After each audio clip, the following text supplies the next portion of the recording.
Сәлеметсіздерме оқушылар, бүгін Қазақстан тарих пәнінен өтетін сабақтың тақырыбы Қазақстанда капиталистік қатынастардың дамуы. Оқушылар, дәптеріңізді ашып, бүгінгі сабақтың тақырыбын жазып аламыз. Зерттеу сұрағы: Қазақстандағы өнеркәсіп саласының дамуы қалай басталды?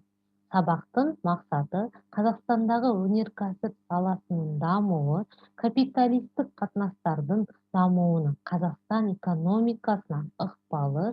Өткен сабақтан сіздер не білесіздер? Патшалық отарлау саясатының қазақтардың дәстүрлі шаруашылығына тигізген әсері.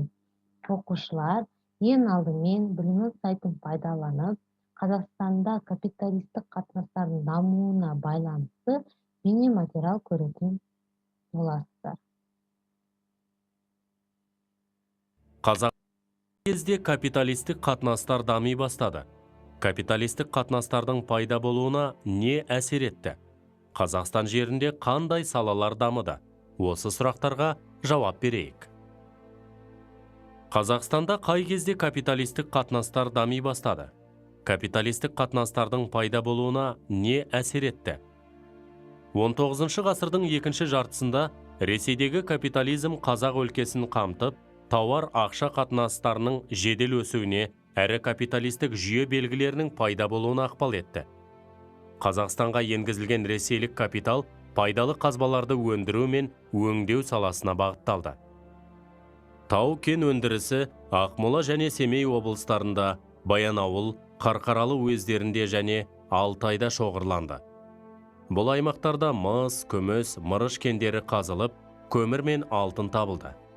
Жұмыс орындары ескі техникамен жабдықталып, арзан жұмыс күші қолданды.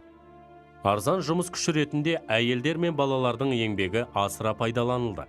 Нәтижесінде еңбек өнімділігі мен сапасы төмендеді. Қазақстан жерінде қандай салалар дамыды?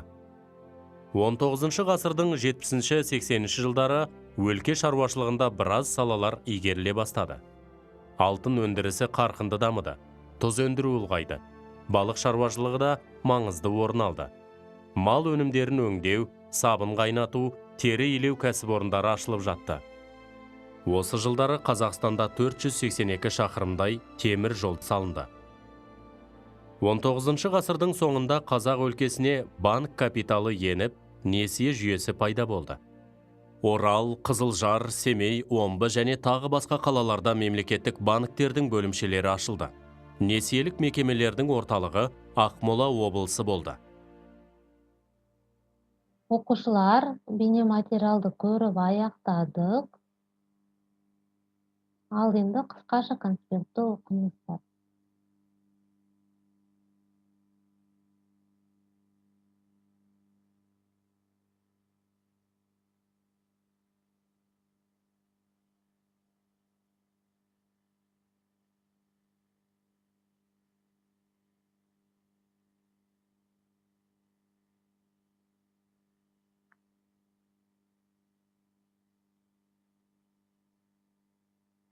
Оқушылар, қысқаша конспектті оқып болсаңыздар, тапсырма орындайық.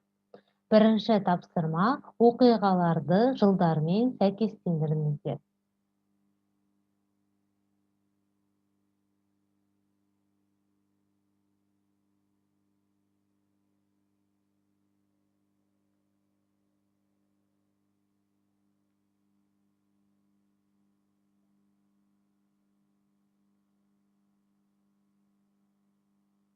Оқушылар, бірінші тапсырмамызды орындап болсақ, екінші тапсырмамызды орындайық.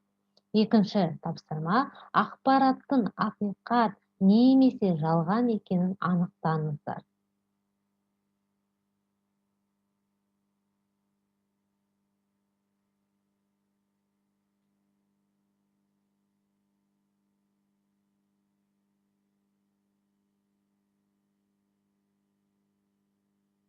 Оқушылар, егер сіздер тапсырмаларды орындап болсаңыздар, бүгінгі біздің сабақ аяқталды. Сау болыңыздар.